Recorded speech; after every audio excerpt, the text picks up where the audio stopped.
Lagi rin ba kayong may natitirang kanin? Huwag kayong mag-alala mga moms, gawin nating special ang natirang kanin. Magsasangag tayo, special na sinangag ang ating gagawin. Kaya tara, samahan nyo akong magluto.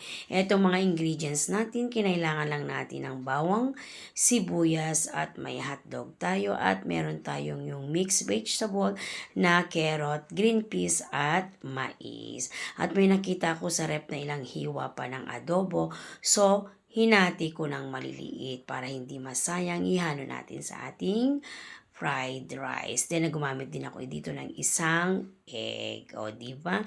Yan lang ang ating mga ingredients. And of course, yung natira naming kanin kagabi para hindi masayang, gawin nating special. And then, kinailangan ko dyan ng 2 tablespoon ng margarine. Yes. Then, ginisa ko na yung bawang at sibuyas. Pabanguhin lang natin. And then, sinunod ko na rin dyan yung hotdog. Yan. Lutuin lang natin yung hotdog.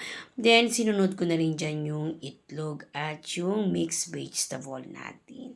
Halo-haluin lang natin para maluto ang ating vegetable. Then, sinunod ko na rin dyan yung adobong natira.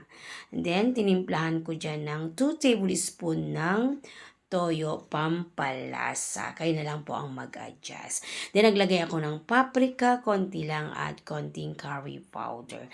Talagang sanay na ako sa Saudi style. And then, nilagay na natin yung ating bahaw na kanin. O, diba? Napakasimple lang.